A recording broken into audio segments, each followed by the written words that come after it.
Hello, j'espère que vous allez bien. Nouvelle vidéo step by step avec le numéro 5 de la série Backlash. Toujours cette fois paru dans le Nova 232.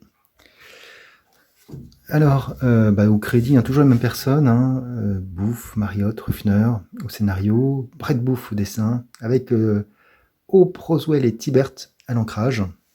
Hope, je crois, Sandra Hope étant d'ailleurs une des encreurs, un en encreur, qui a beaucoup œuvré chez Wildstorm. Alors, le dernier épisode s'était terminé où on voyait Backlash, Taboo et Den des Wetworks capturés par un ennemi. Ils étaient dans un entrepôt pour vérifier, pour avoir un module de réalité virtuelle, voilà, pour pouvoir débusquer le démonite. Donc là, on a une scène un peu bizarre. On ne sait pas trop ce qui se passe, est-ce qu'il est mort, etc. Il voit sa copine, c'est un peu bizarre. Hop, sa copine est tuée par des démonite. Très très bizarre. Pour après, il y a Tabou qui vient, voilà, qui lui arrache le cœur. Bon. Et puis là, Backlash commence à comprendre que ça lui fait penser aux manipulations qu'il a pu avoir chez Laio, donc plutôt des manipulations mentales. Et d'ailleurs, c'est le cas, puisqu'on peut se rendre compte qu'il est dans une espèce d'appareil virtuel avec l'ennemi qui les avait capturés, donc qui s'appelle Virtual Bob, et son chef, Mindscape. Voilà. Donc voilà. Mindscape est très content que Virtual Bob lui a ramené ces deux personnes, parce que en leur scannant la mémoire, il s'est rendu compte qu'ils avaient un entraînement militaire important et qu'ils pourraient être les parfaits hôtes pour ses prochains droïdes de combat. Voilà. Donc bon, voilà, je trouve ça un petit peu pourri. Et en fait, ce qui est vraiment pourri, c'est qu'il dit voilà, les deux sont très efficaces, mais en fait, je ne peux mettre que l'empreinte d'un seul, donc ils vont devoir se battre. Et celui qui gagnera aura l'honneur de me servir. C'est assez classique comme truc, je peux pas dire que ça soit très passionnant. Moi, les histoires dans les réalités virtuelles, etc., j'ai un peu de mal. Donc là, les deux amis vont s'affronter, au moins virtuellement. Voilà. Donc voilà. Et puis de l'autre côté, on voit Tabou, donc qui commence à parler à Manscape pour savoir un petit peu. Et donc là, on a droit effectivement au monologue du vilain qui explique qu'il était un chercheur, qui faisait l'expérience, que ça a mal tourné, et qu'à cause de cette entreprise qui lui a permis de faire ses expériences et qui a mal tourné, il est devenu une entité dans le cyberspace, et que Virtual Bob l'a sauvé, et donc lui, il veut absolument se venger de cette entreprise. Voilà. Bon.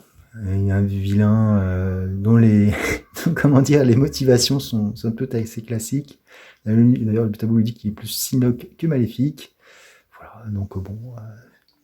Et donc il va accélérer les choses en passant voir nos amis et pour leur dire voilà, il faut y aller, là, allons-y. Donc il leur explique, etc. Donc il leur dit qu'il faut qu'ils se tuent, sinon ça ira pas. Mais bon, ils ont compris quoi. Backlash a compris que c'était un leurre, donc il attaque. Voilà. Il attaque, voilà. Ils n'ont pas grand-chose parce que comment dire, ils sont dans un monde virtuel. Et là, on a un truc très intéressant. Parce que voilà, Backlash dit à Dane de l'occuper pendant qu'il essaie d'établir un contact solide. Et là, on voit Virtual Bob qui fait les trucs qui libèrent Tabou. Mais qu'est-ce qui se passe? Et en fait, un nouveau pouvoir de Backlash, il peut faire du contrôle mental. Donc c'est plutôt efficace, plutôt pas mal. Donc du coup, ça permet à nos deux amis d'être libérés. Ils font tout péter, ils ont effacé, voilà. Et tout ça pour rien, c'est parce que finalement ils repartent quand même avec le module que Dane leur prête. Mais bon, en disant surtout n'en parler à personne. Bon, bref. Donc voilà, donc cet épisode, moi je suis pas trop fan de ces épisodes qui sont purement dans des années 90, finalement, où il y a une entité dans le cyberspace, etc., avec la réalité virtuelle, etc. Moi, c'est pas des épisodes qui m'enchantent plus que ça. Là, c'est un mini histoire sur 2 parties pour récupérer finalement cet engin. Voilà, donc on était au 5e numéro, donc on approche de la fin puisque l'arc tient en 6. Donc on va voir maintenant comment tout ça va pouvoir se débloquer. Comme d'habitude, hein, si vous avez aimé cette vidéo, n'hésitez pas à liker, disliker, commenter, voire vous abonner sur ma chaîne. Sur ce, je vous dis ciao!